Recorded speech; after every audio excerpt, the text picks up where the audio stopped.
Well, we're going to 62, I guess.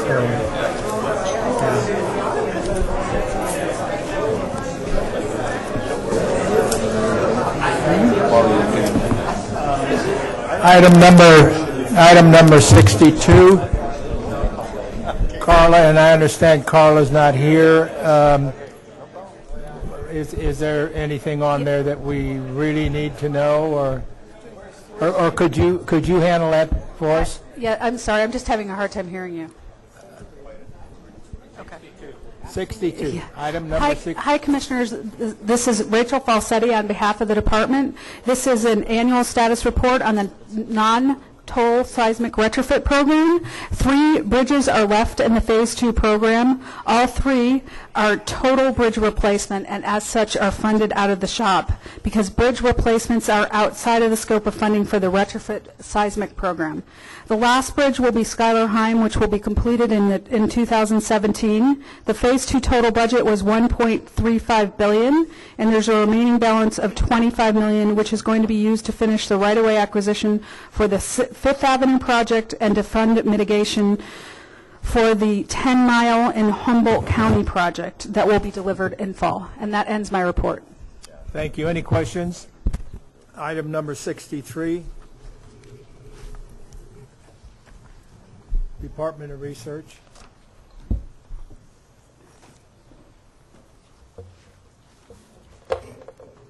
Good afternoon. You ready? All right, we're ready now. Well, good afternoon, everybody. My name is Coco Briseno, and I'm the Acting Division Chief with the Caltrans Division of Research and Innovation. And it's a pleasure to be here today, this afternoon, to provide you a brief overview, and I'll stress the word brief in the interest of time, a brief overview of the Caltrans, yes, thank you, Caltrans research and innovation efforts. And I'm going to take a little bit of time to highlight a few examples of research projects in the topics of safety, system preservation, system maintenance, and system expansion, but I'll keep them very, very brief.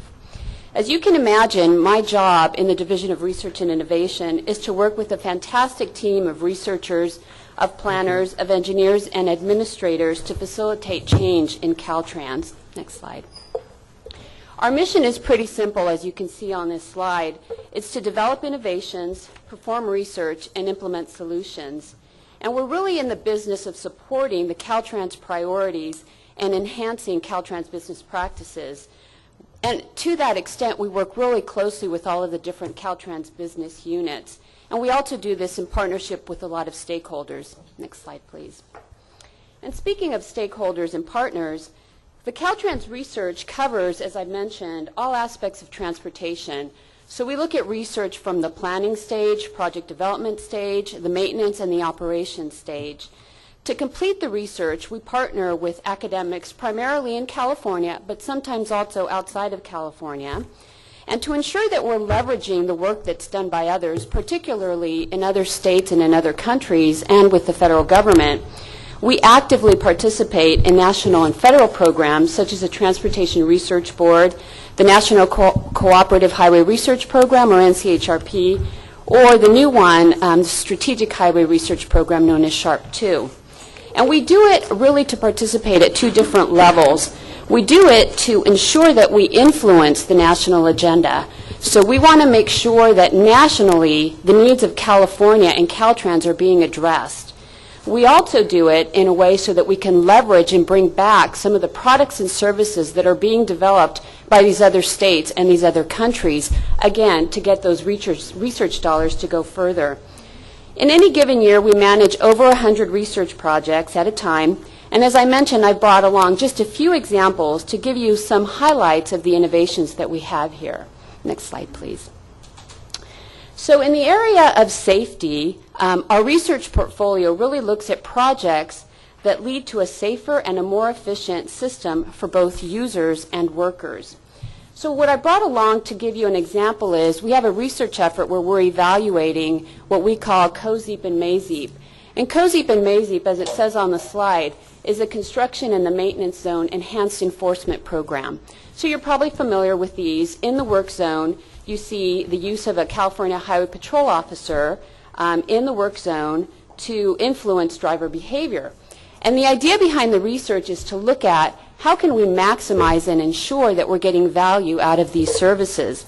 And the results will allow us, Caltrans, to better utilize the COSEP and MASEP officers and ensure that we're getting the most out of our dollar, especially to get those contract dollars to go even further. Next slide. So in the area of system preservation, our portfolio looks at research projects that lead to significant improvements in asset conditions. Now, one of the greatest assets that we have in California and in Caltrans is the management of our pavement. So, as most of you know, most of the freeway routes in the state were built between 1955 and 1975 with 20-year design lives. And many have had several rehabilitation and or maintenance interventions since that time, since that original construction. But there was still a need to look at and update the pavement design method to ensure that it worked well for the current conditions and the materials that we're using today. So part of the research was to actually look at a new tool that's called Mechanistic Empirical Pavement Design, also known as ME. And what this really does, it allows designers to look at the advancements that have made in computers and in pavement theory, combine that and use that with a tool, this ME, to design pavements that actually increase the life of the pavement. The way that it works, it's a software program that looks at and allows for the evaluation of the pavement structure at a more closer fundamental level. So it allows us to look more like at the stress and the strains of the pavement. Then it allows us to incorporate data from modern laboratory and field testing equipment and then compare it to full-scale historical and accelerated pavement testing. So as I said earlier, what it really allows us to do is ensure that the pavements are lasting a lot longer. Now, this particular design technique has been used, as is listed on this slide, on Route 5 in District 2 on 2 particular projects, and it's planned to be used on upcoming in District 4 on Route 80 in Solano County. Next slide. So when it comes to system management, our portfolio of research projects really focus on those types of projects that lead to improving multimodal traveler mobility. So if you're familiar with corridor system management plans, or CSMPs, then you definitely understand the importance of data. Several years ago in the research environment, we embarked on how to better archive and visualize freeway traffic data. And the product of that was a product known as PEMS, or Performance Measurement System. And what PEMS does has become the main Caltrans software for deriving freeway system performance measurement. It provides both raw and cleansed versions of traffic data. Now, what's a beauty about this system is it also provides over 10 years of data for historical analysis. And then it allows for the integration of other information from Caltrans systems and other agency systems as well to really inform travelers about travel choices that they're making. And I'm sure a lot of you are familiar, but this is the base of the data that feeds the 511 and the Quick Map systems. It's currently being used statewide in all of our districts, and what we always like to do is make sure that we're leveraging the research investments that we made. So we currently have research to expand the coverage so that it's more than just the freeway, but to include arterials and traffic or transit data as well. Next slide. Another great example of system management of a research project is a product that we call ShakeCast. Now, as you're familiar with, following a major earthquake, the department must rapidly assess the condition of bridges. And what this particular tool was built to do, it's a software that automatically retrieves earthquake data in pretty near real time. Then it analyzes the shaking levels against the Caltrans bridge inventory, and then generates, the product is a list of bridges that need to be inspected by a priority. So you might be asking, well, what does this do? It enables Caltrans to ensure public safety because we know which bridges need repair right after an earthquake. It helps us in aiding the routing of emergency vehicles around those particular traffic situations. And then it gets us an opportunity to get on the horn right away and reestablish those critical lifeline routes. And so there's currently over 400 users that sign up to receive information on this Shakecast, and it's proving to be a very vital tool for us. Next slide. The last category that I brought is system expansion. Now, system expansion are those types of projects that help improve project delivery methods. Now, what's interesting about this particular one is Caltrans needed to do more context-sensitive bridge rail that really minimize the impairment or the view of the, from the bridge and to the bridge. So the idea was, well, what kind of other bridges were being designed like this? And the research entailed an intensive study of other aesthetic barriers that were developed by others. And then working with the California Coastal Commission, we actually decided and came up and concluded that Caltrans could actually benefit from having some new designs that really improved specifically aesthetically pleasing views on certain bridges that met more of California's needs. So it was taking something that another state had done and applying it to California. Now, my understanding is when this research was being started, that some of the bridge replacement projects were actually at a standstill. So they weren't moving forward until we could come up with an acceptable bridge rail that was accepted by locals as well as the California Coastal Commission. So you can see how research really did actually improve the ability to deliver a project. Now, these guidelines, the product is that these guidelines for bridge design options are in the California, the Highway Design Manual and the Bridge Design Manual. And those manuals aren't just used by Caltrans, but they're also used by local agencies. And for the example of the concrete barrier on my left over here, you may recall most recently that this has been applied at Devil's Slide.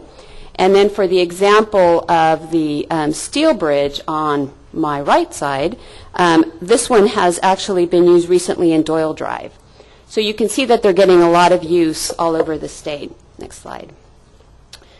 So in addition to research and development activities, we also evaluate products.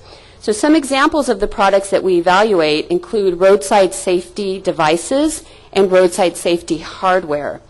And the reason we do this is we want to make sure that they meet the federally safety standards so that they're safe from a federal perspective. We also want to understand their maintainability and their expected reliability. And we really want to ensure that they're safe for our infrastructure and for our workers. So this is just a couple of examples of the types of products that we evaluate. Next slide. So as I mentioned in my opening, my job is to help facilitate change in our organization.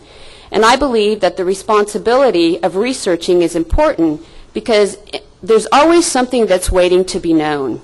But that being said, our focus is to produce implementable research products that do more than just cause change. The idea is that they add value. So this slide kind of indicates the types of products that through research and innovation we deliver. And you can see that the scope is very, very broad. We are a customer-focused research program, and we build our research portfolio annually to meet the needs of Caltrans and the California transportation system.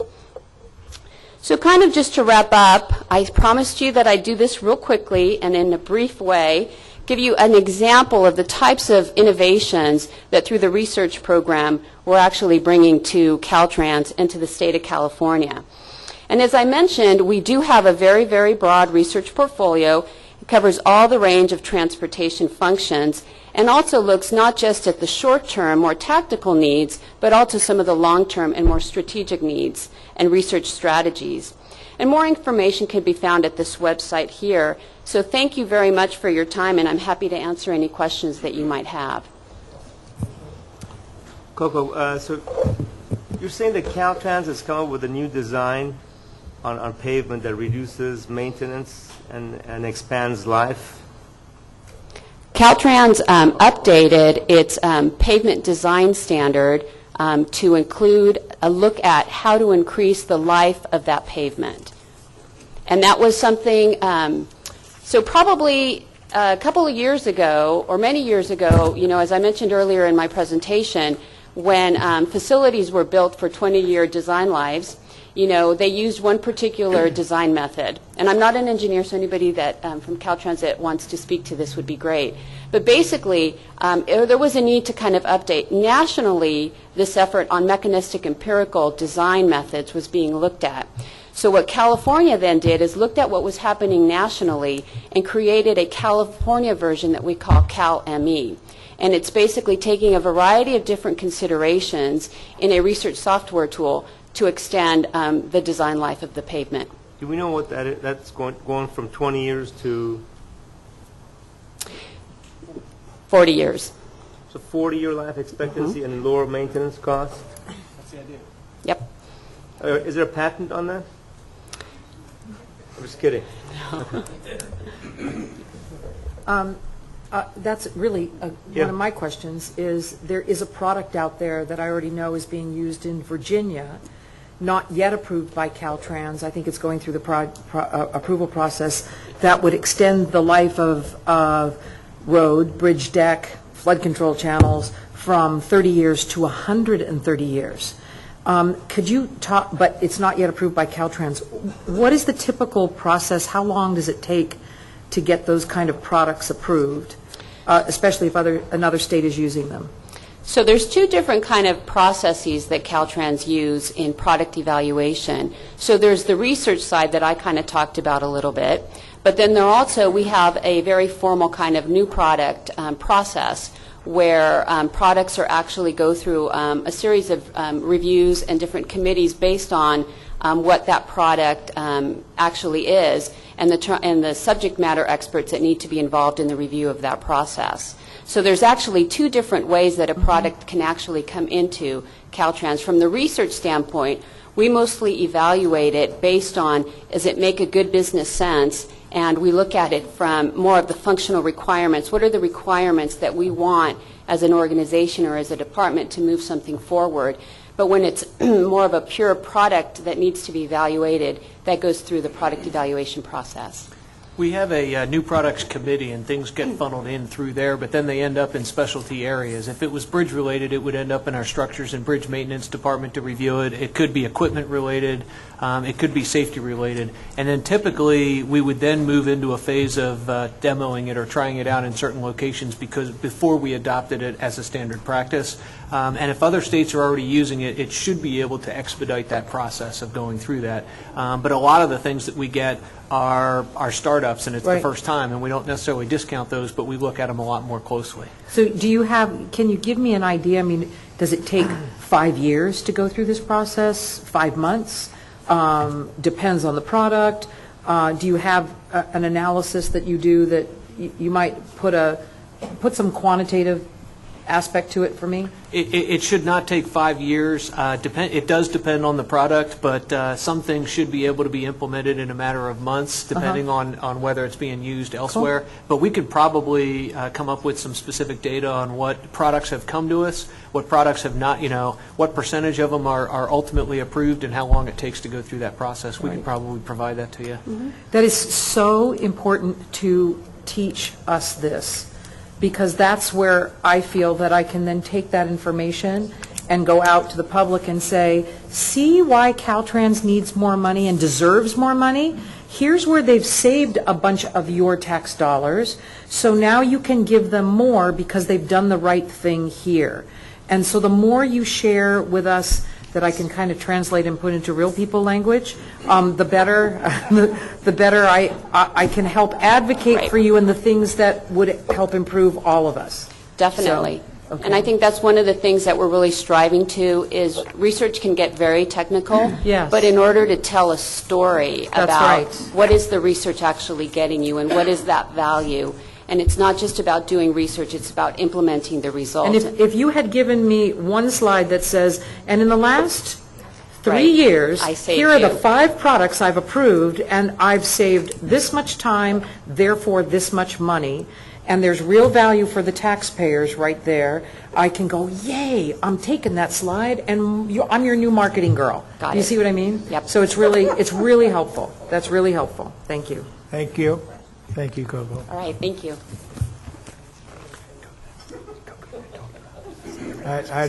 Item number 64, Terry? Yes. Good afternoon, Commissioners. My name is Terry Abbott. I'm the Design Division Chief for Caltrans, and I'm here today to talk about accelerating project delivery. Can I get the next slide? I understand at a previous meeting, maybe the last meeting, there was a presentation about one of the emergency projects down in Southern California, Paramount Bridge, and the techniques that were used to rapidly complete that project. And the emergency projects, I think it was discussed, are a little bit different class of projects. What I'm here to talk about today are the non-emergency projects, ones that fit within the standard rules and regulations that govern our processes. But I do want to let you know that we do have some ability to accelerate projects even within the existing rules and regulations that we have in front of us. Next slide. Oh, thank you. I did want to let you know that we do have a project delivery acceleration toolbox. It's something we've been maintaining since about 2002. It's a listing of different techniques that we have deployed or are deploying on a case-by-case basis that help us and help our engineers determine how best to get projects out to the public and how best to reduce the impact to the traveling public. Sometimes it's not so much getting the project out quickly as it is making sure that when it's out there it's a very limited impact to the public depending on how disruptive the project may be. There's quite a number of improvements that are identified. They include lots of different things, training for engineers, project managers, standardization of forms and processes so that we're all doing it the same way, we know what to expect. But what I'm going to focus on today is on project development and contracting methods that, that we are deploying. Next slide. So on the project development phase of the work, we have something I'm sure you have heard about before, NEPA delegation, and that has saved the department a considerable amount of time because we not only negotiate directly with other federal agencies, but we also are the ones that are making the decision. We stand in the shoes of Federal Highways, so it's not an addition. We've kind of eliminated a step of going to them and coming back with a response. The next one is a PEER, or Permit Engineering Evaluation Report. This is a document that was worked out with our local agencies. As you've mentioned earlier in conversations, a lot of the projects that we're doing have multiple funding sources. This would be a document that would be used by local agencies that want to encroach onto the highway, build some facility within the highway. And they're limited for very reasonably small projects, up to $3 million. It allows us to avoid our normal process. It's an accelerated process. So we've worked this out with local agencies. I think many of them are taking advantage of that. The next item that I have is a project agreement construction tool. We call it PACT. This is what I might refer to as a TurboTax approach to developing co-op agreements. A few years ago, maybe 3 or 4 years ago, there was quite a wrinkle in our co-op agreement process. We were hearing from our partners that it's taking way too long. And so we set ourselves a goal of having 80% of the co-op agreements completed within 60 days, and I'd like to let you know that we have now achieved that. In the past, they were taking 6 months and maybe a year sometimes for co-op agreements to be completed. So this is something that when we get together with local agencies, you kind of fill out and answer the questions, and you can print out a co-op agreement that has standard language, and we've shared language with local agencies so they're familiar with what they're seeing and it's not reinvented every time. The next item is, which I think is of interest, is programmatic agreements. I've listed 2 of them here. The 106 agreement with SHPO, and SHPO stands for the State Historic Preservation Officer, and then with the U.S. Fish and Wildlife Service, biological opinions. What these programmatic agreements do is they eliminate the past practice of having to negotiate every impact with these agencies on every single project. So we've categorized certain impacts and and developed responses to those impacts. In other words, mitigation, or how might we study them. And so when we encounter those, we have a set agreement that says if we do these certain things, then we're fine.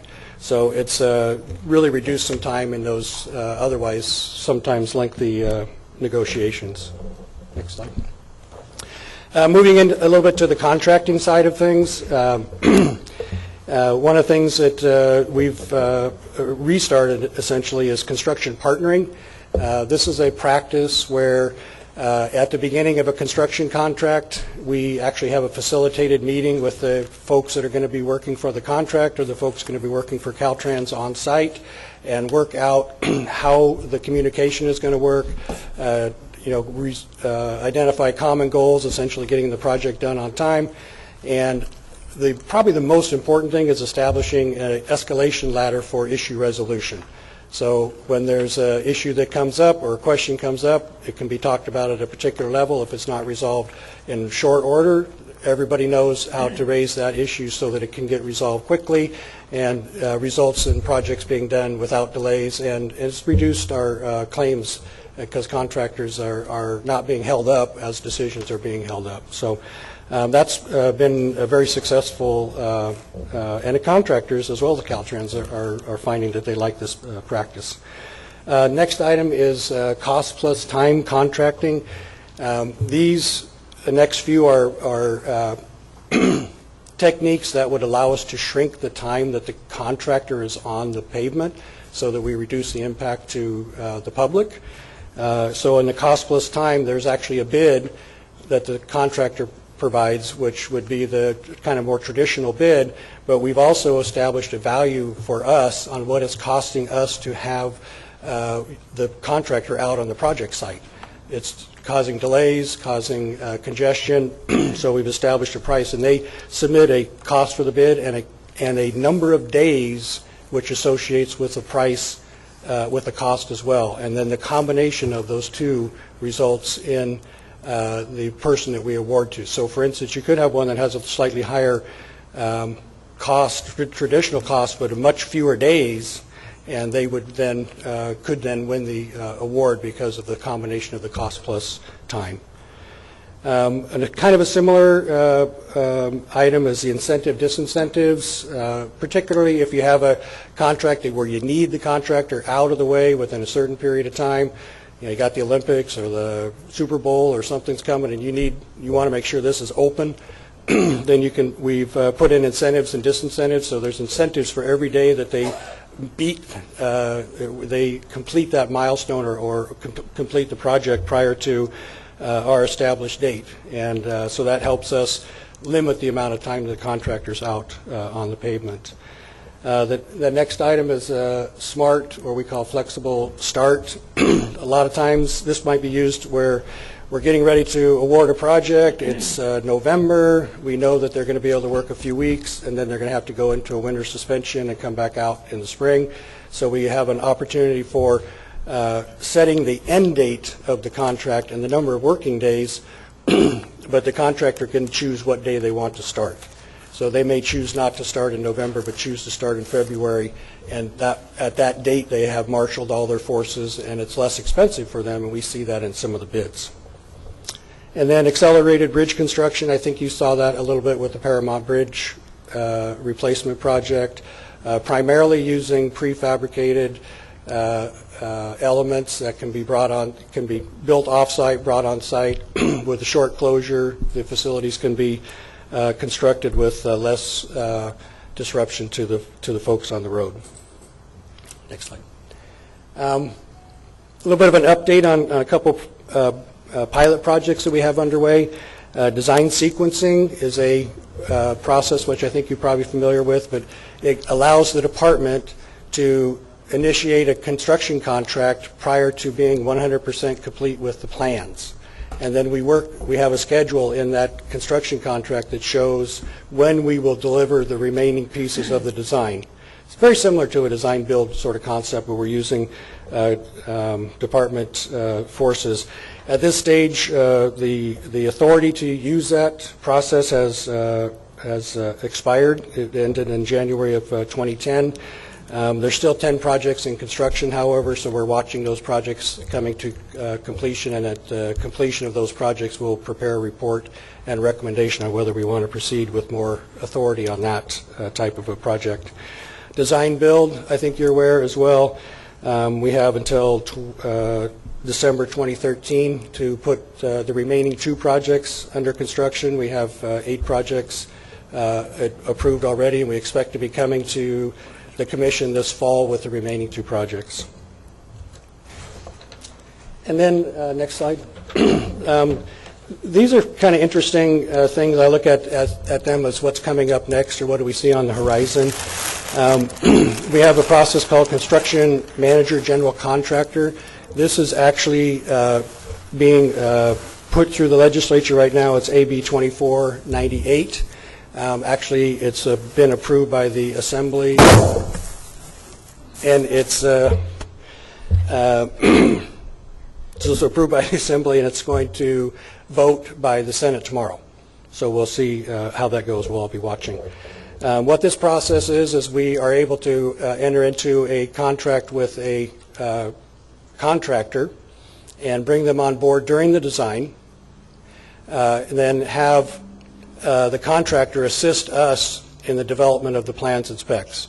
As we get near the end of the development of the plans and specs, we ask the contractor for a bid price, and they give us a bid price. We independently prepare one, and we ask for a third party to prepare one. If they're within a certain range, then the contractor takes over the contract and finishes the contract. If we are too far off, then we finish the plans and go out to regular bid, and that particular contractor is not allowed to bid on that project. There's something else that we're taking a look at. This is a little further out, but job order contracting. I consider that essentially task orders contracting, where we would have contracts for AC and for fill or base material, and then as we develop some smaller, simpler projects, we could bring contractors in and say, from point A to point B, we want you to do this particular project based on the prices that you've already agreed to. And that is not authorized right now. We would need legislation in order to do that. A couple other things that are coming online related to our I'll call it virtual design construction, but we've purchased some new software within the department for our design software, and it's going to more easily allow some innovations in the design process itself. This item of terrestrial laser scanning is basically a survey tool.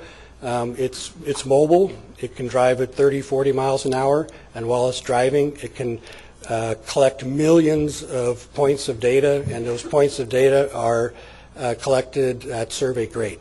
So we have very, very rapid way of collecting survey data. It also is, through software, can create what we call digital train model, but a visual model of the area, so that as we do our design, we can see how the existing terrain and our design match together. So that is on the horizon, and we're working hard right now to see if we can. Some districts have actually used this through consultants, and we're working hard to bring one of these in for us to experiment with as well. The next item is 3D constructability reviews. We already do constructability reviews on every project, but this would allow us to visually see the project and its relationship to staging and those sort of things, so that as we're developing the project, we can see if there's a better way or if we have a conflict in how we're trying to stage the project. In a similar vein, there's something called conflict detection, or sometimes they call it collision detection. We can ask the software, do I have facilities that are in conflict with each other? Or you can give it parameters such as, my water line has to be 10 feet away from the sewer line, show me where it's not, and it'll highlight these areas where it might not be. So you have ways to more easily find, easily work yourself through the design, because the software will be doing some of the work that you're doing now. Machine guidance is another thing we're taking a look at. Essentially, we turn over the files to the contractor. The contractor sets a little GPS device on their tractors and graders, and they're able to then set grades and grade the project sites using GPS data and the digital train models that we provide in our designs.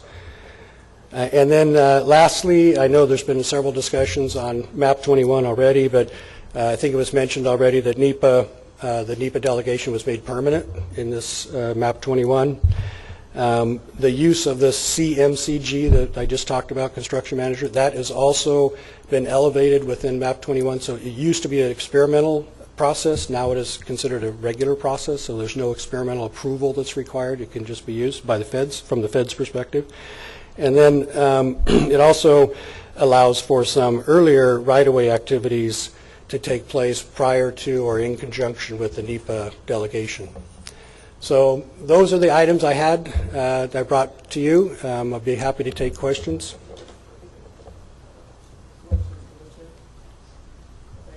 All right, thank you.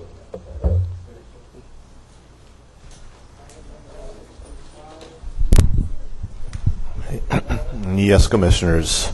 Item 65 deals with Senate Bill 88, which designated the Commission as the administrative agency for Proposition 1B funded projects. As administrative agency, the Commission is required to report on a semi-annual basis to the Department of Finance on the progress of the Proposition 1B projects. Staff recommends that the Commission approve the Proposition 1B semi-annual status report for submission to the Department of Finance.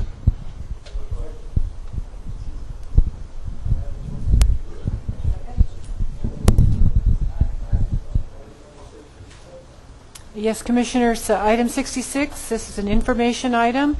It's a 2012 report of Stipp County and interregional share balances, otherwise known as the Orange Book, and I have a copy to show you. We are required by statute to keep a record of county share balances and to make the June 30 balances available each year to regions no later than August 15th. This year's report was transmitted via email to the regions on August 1st and has been placed on our website. For each county share and interregional share, the Orange Book lists the shares available, including all adjustments and a reconciliation to the previous report. Includes each program or each project program from the share, including any allocations made during the last year, and the unprogrammed share remaining. We do occasionally find and correct errors in our records, which is why we share this out to everyone. And as always, we'll work with any agency that has any questions about their report. Thank you. Thank you. Any questions? Item number 67, Mitch. Commissioners, item 67 is a report by the department on inactive projects. This was brought up under Vince's FHWA presentation, the push by FHWA to get those inactive obligations cleared up. Denix Ambia of the department has a presentation. Good afternoon, Commissioners. I'm Denix Ambia, the Division Chief for Local Assistance in Caltrans. Inactive projects are projects that receive federal funding but have not processed invoices within a given time frame. Federal Highway Administration and Caltrans review inactive obligations on a quarterly basis. FHWA has set a target of not to exceed 5% of the funds apportioned to California to being considered inactive. As recently as 4 years ago, California was at over 12% and was not meeting FHWA's target. Through a much improved process utilizing the internet and the focus on identifying the projects before they become inactive, California brought the percentage below the Federal Highway's target in January of 2011.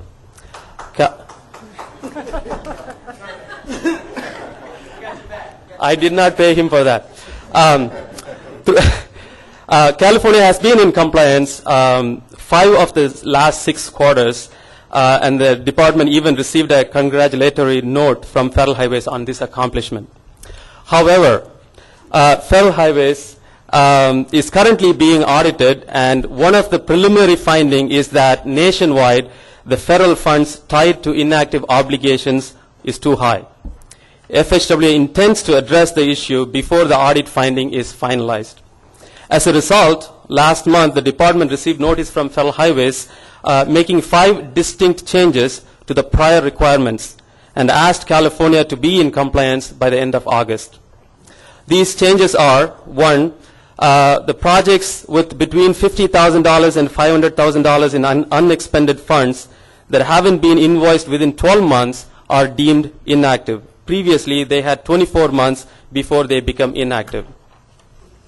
2, the target for inactive obligation amount was reduced from 5% to 3.2%. 3, they introduced a new target for the number of projects that are inactive. 4, these projects will be evaluated on a monthly basis instead of a quarterly basis. And 5, FHWA has stated that by the end of August, they will unilaterally deobligate inactive projects in excess of the target. This is in direct contrast to federal regulations stating that deobligations will not occur during August redistribution without consent from the state. While the department agrees with the intent, changing the rules during the last quarter of the game has certainly created hardships for the local agencies and the department. Since July 16th, the department is in close communication with the RTPAs, the cities, and the counties. When we started this exercise, we had 765 projects for over $500 million that would be inactive by the end of August. The new target set by Federal Highways was 176 projects for $124 million. While the RTPAs, local agencies, Caltrans District Local Assistance, and Caltrans Accounting have been working feverishly to create, review, and process invoices to attempt to meet the new target, it appears that we will not meet the target.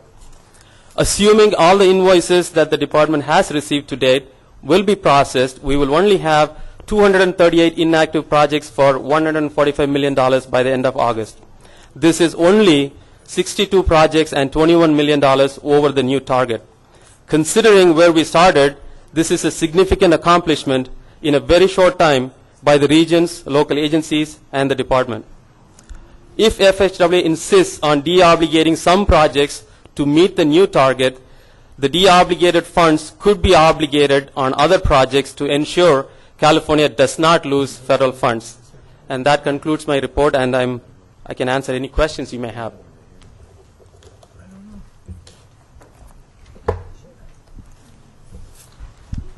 Yes.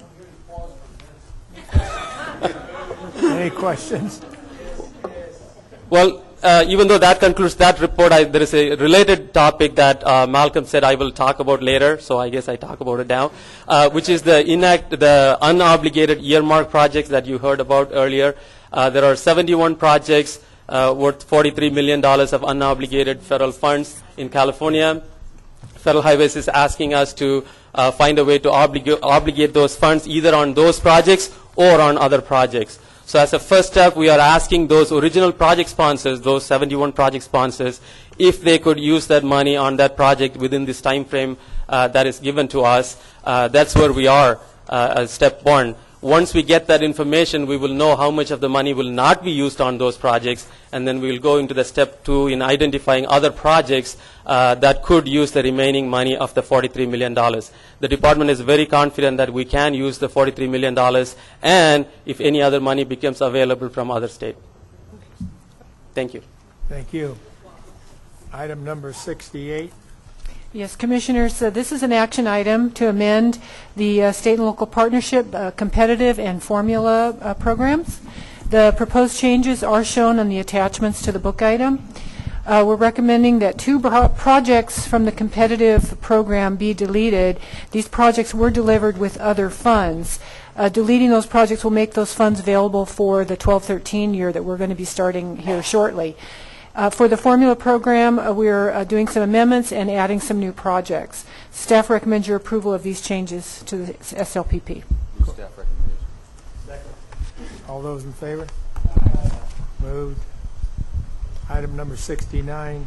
Stephen? Yes, Commissioners. Under the prior item, the Commission programmed $5.9 million in state-local partnership funds to the Contra Costa State Route 4 East widening from Somerville to Route 160 project.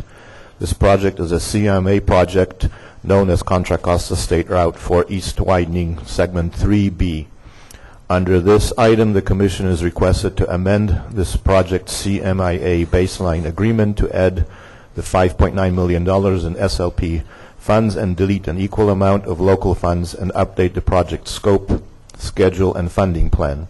Staff recommends that the Commission approve the CMIA baseline agreement. Move the report, the recommendation. All those in favor? Item number 70. As Commissioners, item 70 has been pulled at the request of SAC-RT. Item number 71. Item 71, this item is a request to approve a long-term airspace lease for an underground pedestrian tunnel under US 101 with Sutter Hospitals. Sutter is developing an acute care hospital and medical office buildings on both sides of Van Ness Avenue in San Francisco, and would like to construct a tunnel for use by its clients and staff. Staff recommends that the Commission approve the long-term airspace lease. I need a motion. Do I have a motion? Second. All those in favor? Aye. Item 72. 2. This item is a request to continue direct negotiations with Republic Cloverleaf Solar. Republic would like to install and maintain solar panels within 7 parcels of operating state right-of-way on US 101 in Santa Clara County. The Commission approved a 1-year authorization to directly negotiate with Republic in May 2010 and granted a 1-year extension to the authorization in 2011. Republic is still in the process of securing environmental approvals and a utility power purchase agreement. Staff recommends that the Commission approve the continuance of the authorization to negotiate with Republic for an additional 1-year term. May I? I wanted to, do we have somebody at the podium for this? My name is Mark Weaver. I'm the acting district division chief for right-of-way. I'm here to answer any questions you might have on it. Yeah. I'd like to ask you a question. What is the reason that we had the last year and now we have it again that you need the extension? I'm not against it. It's just tell me what your real problem is. Are you well? Let me ask. We'll go a little further. Are you having a problem to secure someone to buy the power? They have had problems getting the power purchase agreement approved through, in the Bay Area would be PG&E. They have also faced some substantial challenges to the environmental document, and so we're working through those 2 issues. I would like to see this be successful, and so I would like to see you granted an extension, but I will remain neutral. What's your gut feeling down the road as to where you think I know you want the project and we'd like to see the project, but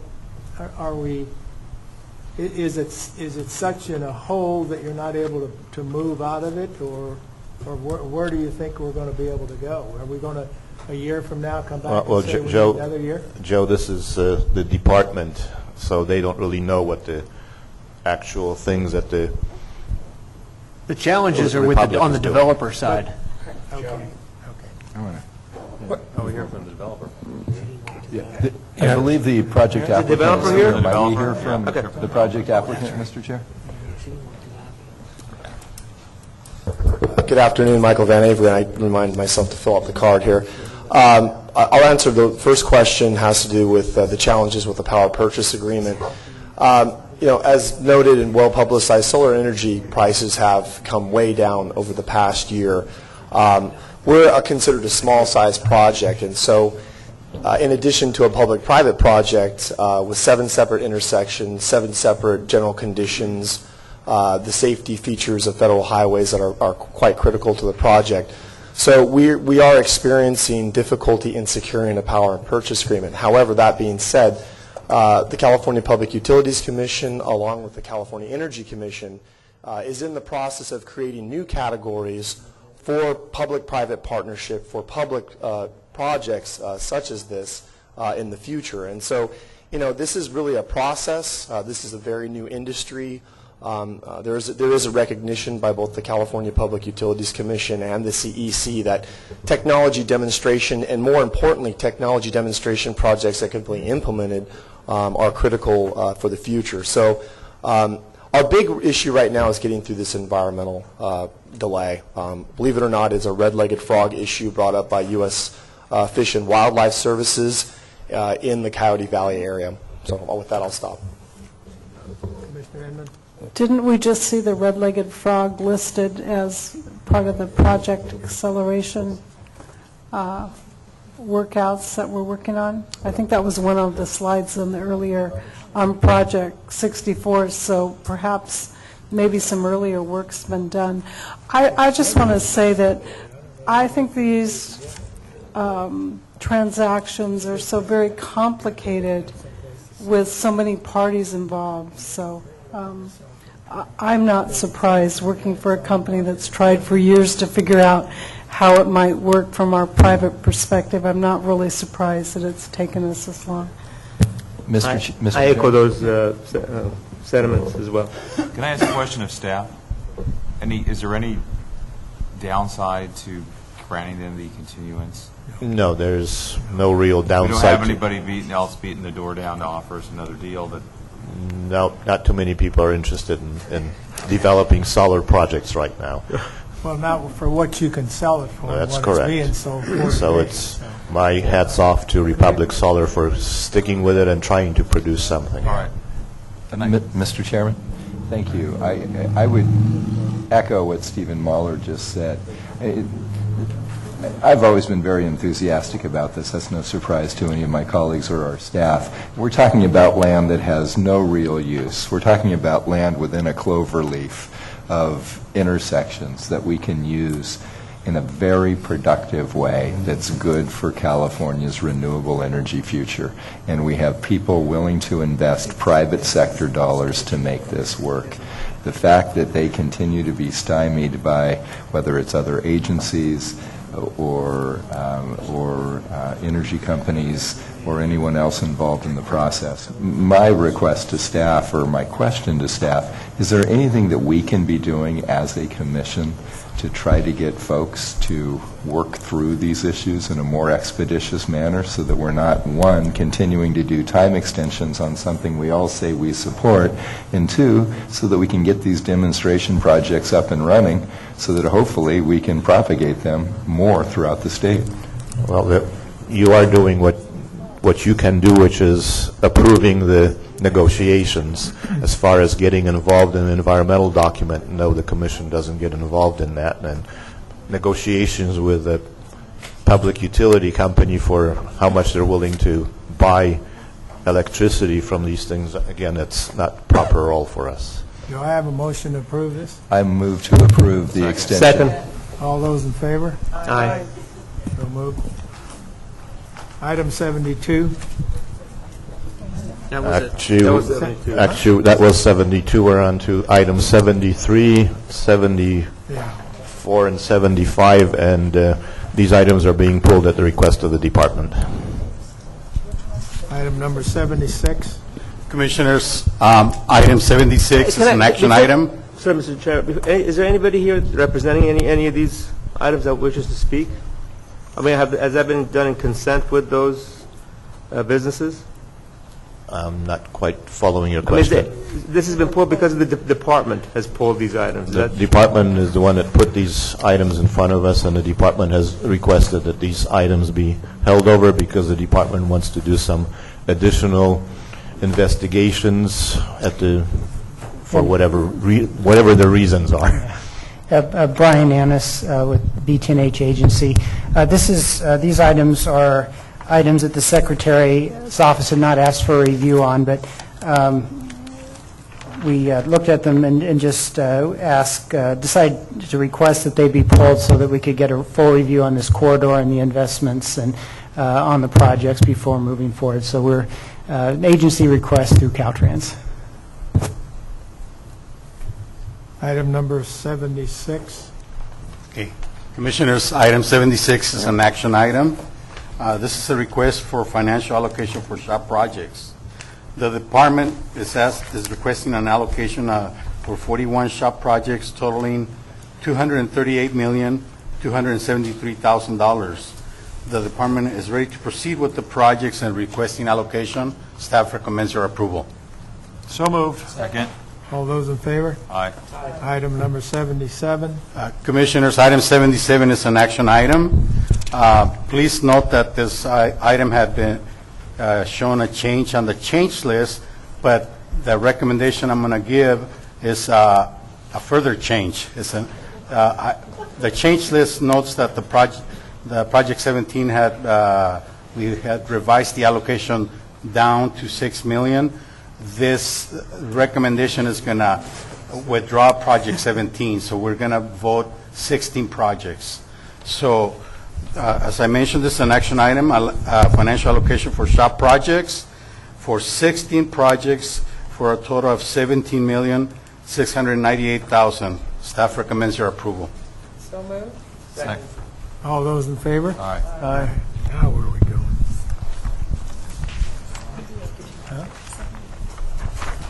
Item number 78. Yes, Commissioner. We will take items 78 and 79 together.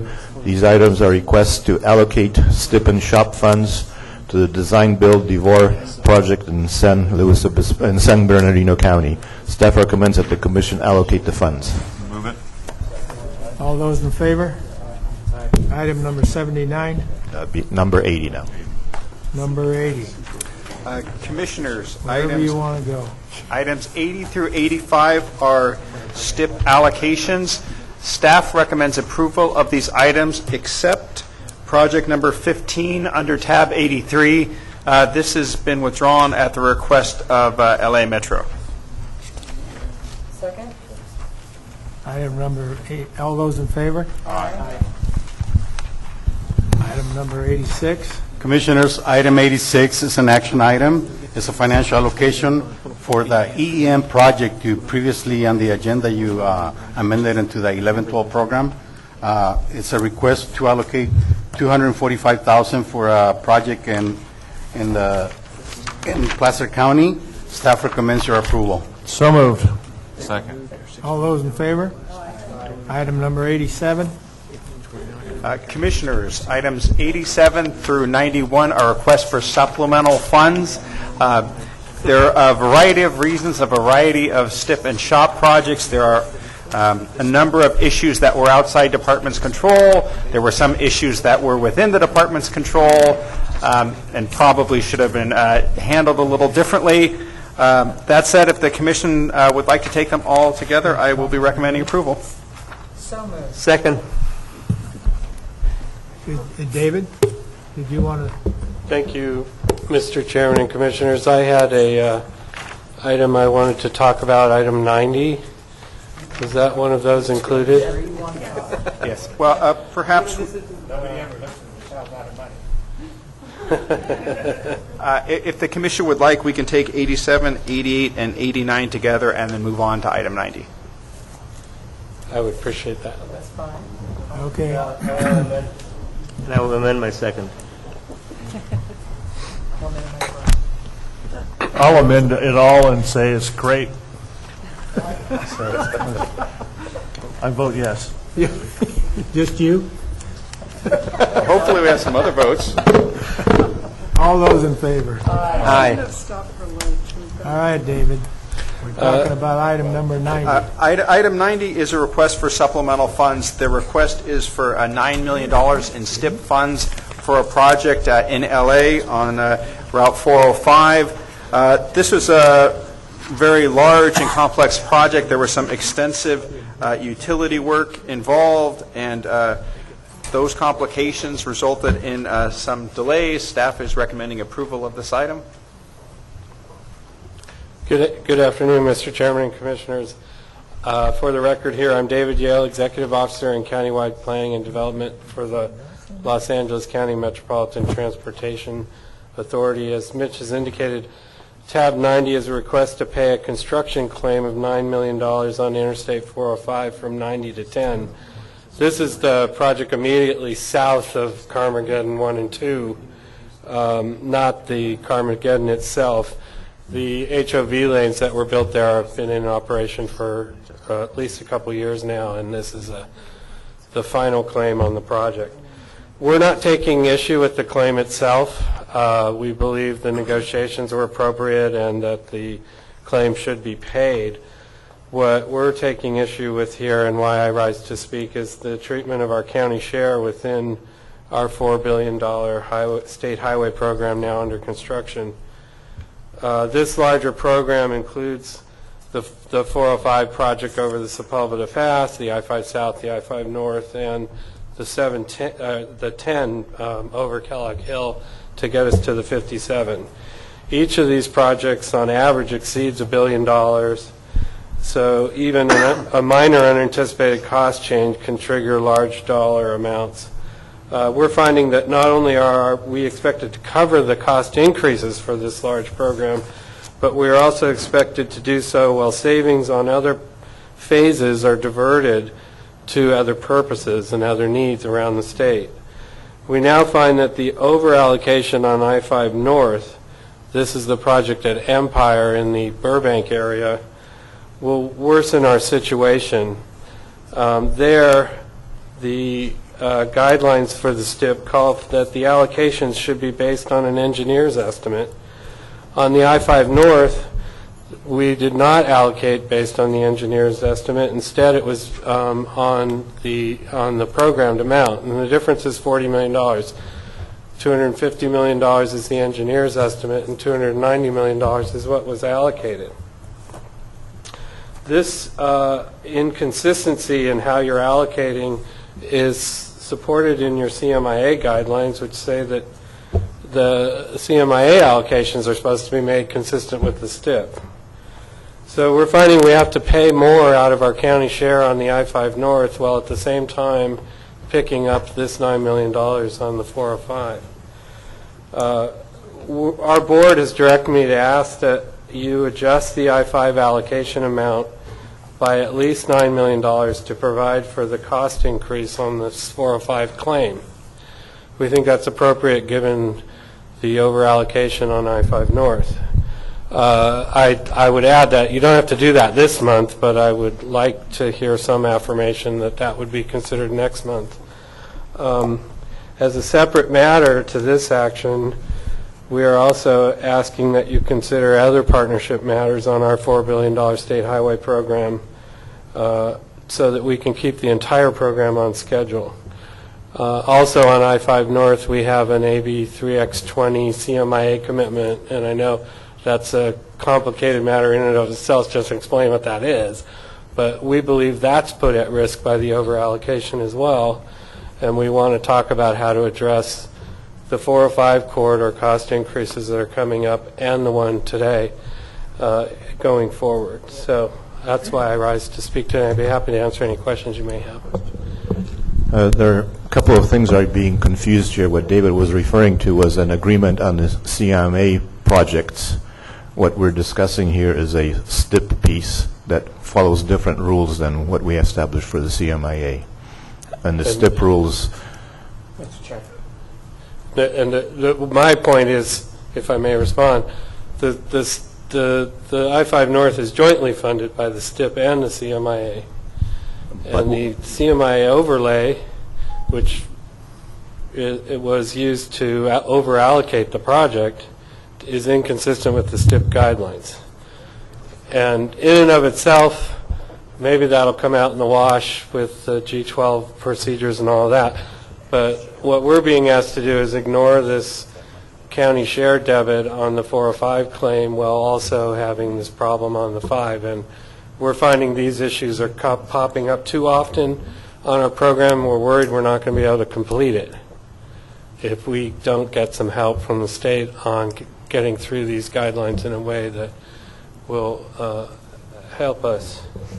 Commissioner Is this situation unique to LA, or do other agencies have the same problem where they're picking up, where they feel like they're picking up the costs that, I guess you're basically saying you're picking up the costs because they were errors made in calculations by Caltrans? No, This is consistent with what the commission has done in the past. There's probably another zero at the end of the numbers, and I think that makes a difference. It would certainly make a difference to me if there was another zero at the end of my paycheck or something. What we have done, and David's right, we have for multi-funded projects and for the CMIA projects, we've allocated the fully programmed amount because we have not allowed G12, which is the ability to if it was just STIP, the commission has delegated some ability to increase a small amount if the award is slightly higher. We don't have the ability with the bonds. We recognized early on that we needed to do the allocation at the full programmed level until we do the award and realize those savings, then come in and deallocate that. And that's what we've done in the past. It was not done in the first couple of projects because we didn't realize that we needed to do that, and we learned our lesson.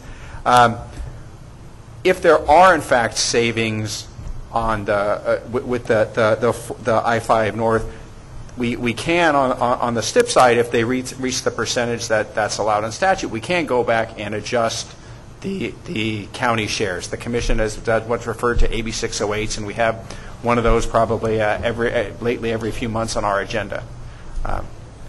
Well, I would make a motion then that we not agree with staff recommendations and deny the $9 million until we figure this out.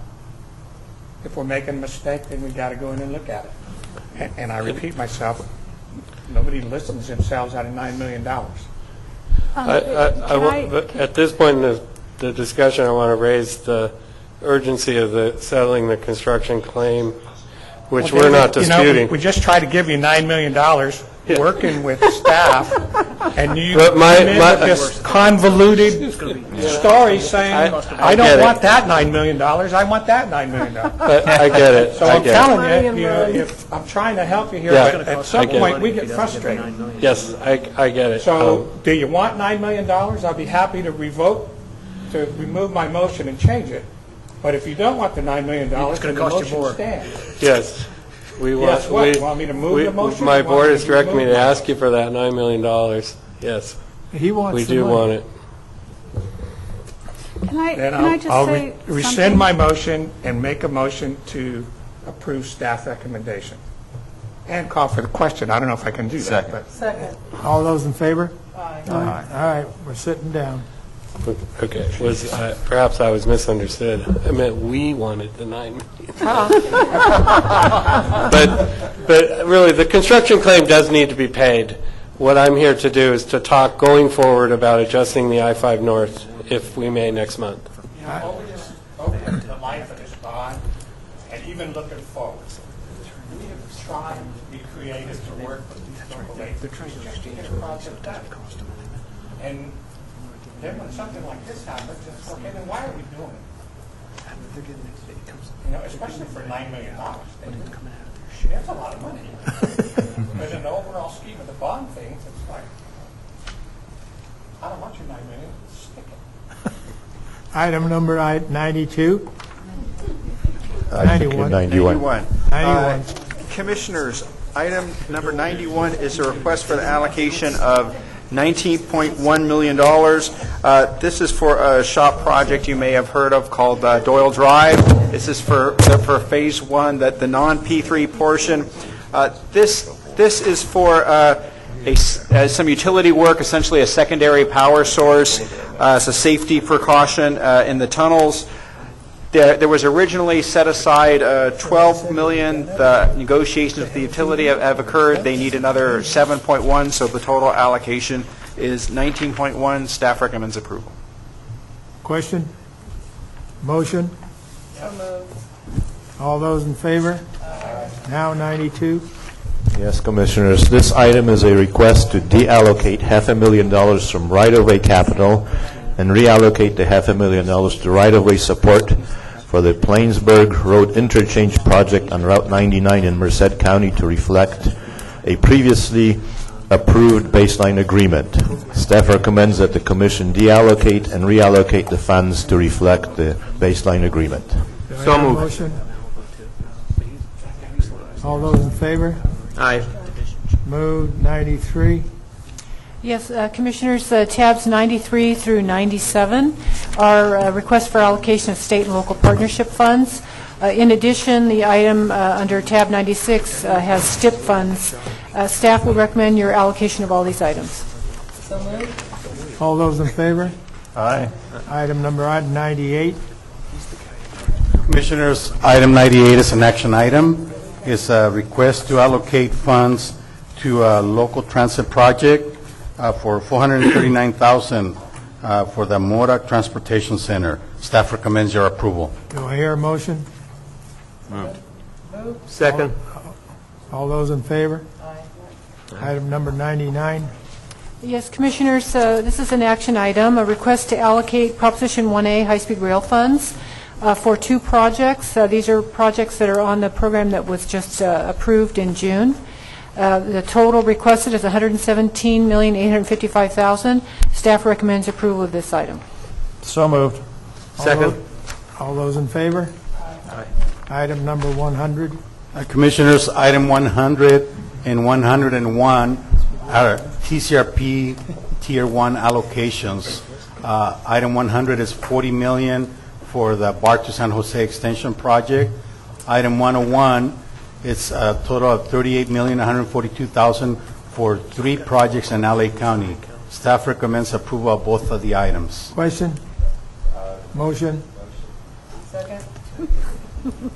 All those in favor? Aye. Item number 102.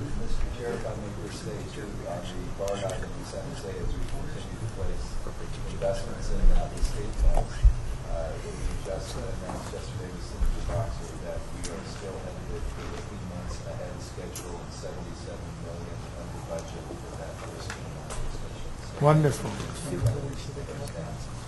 Right. Item number 103. 102, Commissioners. 102. Items for 102 through 108 are time extensions. You have the spreadsheet in your items in the folder. And I will note that on item 104, 3 projects we're recommending to deny the extensions. Discussed it with the department, and they agree that it's better to reprogram those projects. Project number 6 in Ventura County, these are all SHOP projects, by the way. Project number 6, we're reducing the extension from 10 months to 6 months. And then on item 106, on project number 4, these are local STIP projects. We're recommending a lower 8 months versus the requested 12 months. The agency is aware of it, and they're going to be working to deliver in that time frame. With those noted changes, staff recommends that you approve the time extensions for the spreadsheet. Second. All those in favor? Aye. Ayes have it. Any other comments? I have a question, Mr. Chairman. Yes. I have a question for staff. On you know how on the CMIA project we have the total dollar amount that has been leveraged by that $4.5 billion. Do we have a similar dollar amount or exercise that you've gone through for State Route 99? Originally $1 billion. Well, there's nothing to leverage there because this is state money and a state project, whereas on the others you are dealing with local funds and other funds. There were, a little with a caveat, there was a lot of local funds that went into some of the San Joaquin projects too, hundreds of millions of dollars that were leveraged there. But contrary to CMIA 99, a lot of the projects were standalone 99 bond projects, but there were some matching funds on some of the projects. If we have that information, I would like to share it with the Valley Cogs on the overall and the number of jobs created as a result. We will certainly provide that information to you. Thank you. Are there any, well, let me say this before I say what I was going to say. Today is the 35th anniversary of the cookies being delivered. Wow. And I'd like to have that gentleman, and he is a gentleman, stand up and give a round of applause.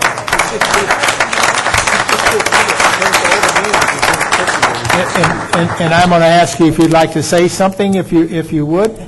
Oh my God! No, okay. Like, nah. Are there any public?